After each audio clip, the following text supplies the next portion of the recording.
دوستو سلام آداب. کئی ساتھیوں نے مجھ سے خواہش کی کہ میں حیدرآباد لوک سبھا حلقے کی رائے دہی سے متعلق کچھ تجزیہ کروں.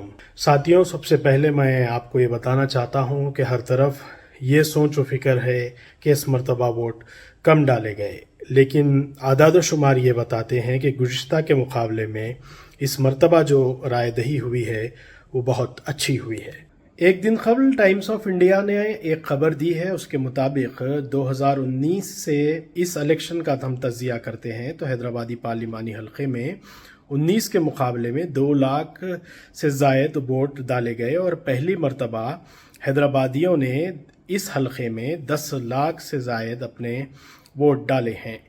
اسی طرح ہم اگر گزشتہ اسمبلی الیکشن جو ہوئے چند ماہ قبل اس کا تجزیہ کرتے ہیں تو گزشتہ اسمبلی الیکشن کے مقابلے میں حیدرآبادی پارلیمانی حلقے میں 85,295 ووٹ زیادہ ڈالے گئے.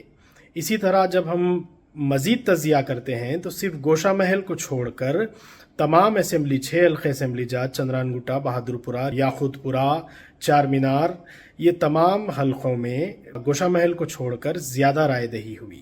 صرف گوشہ محل میں اسمبلی کے مقابلے میں کم رائے دہی ہوئی، جبکہ تمام حلقوں میں اسمبلی کے مقابلے میں زیادہ رائے دہی ہوئی اور مجموعی طور پر 3.5% زیادہ رائے دہندوں نے حق رائے دہی سے استفادہ حاصل کیا.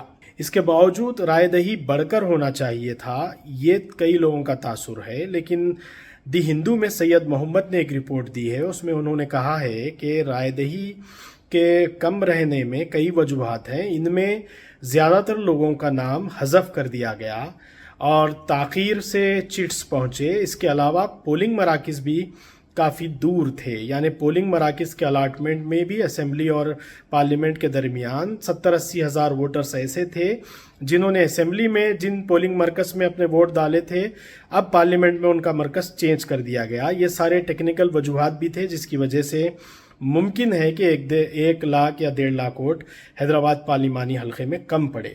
لیکن ہم مجموعی جب تجزیہ کرتے ہیں تو ہمیں پتہ چلتا ہے کہ پارلیمانی حلقے میں گزشتہ 20 سال میں جس حساب سے رائے دہی ہو رہی تھی 99 کے بعد کم رائے دہی کا ایک رجحان تھا، لیکن اس الیکشن میں خاص بات یہ ہے کہ 3-4% رائے دہی بڑھ کر ہوئی اور پہلی مرتبہ 10 لاکھ کے ہندسے کو حیدرآبادیوں نے پار کیا ہے. امید ہے کہ وہ آگے بھی نکل کر اسی طرح سے ووٹنگ کریں گے. شکریہ.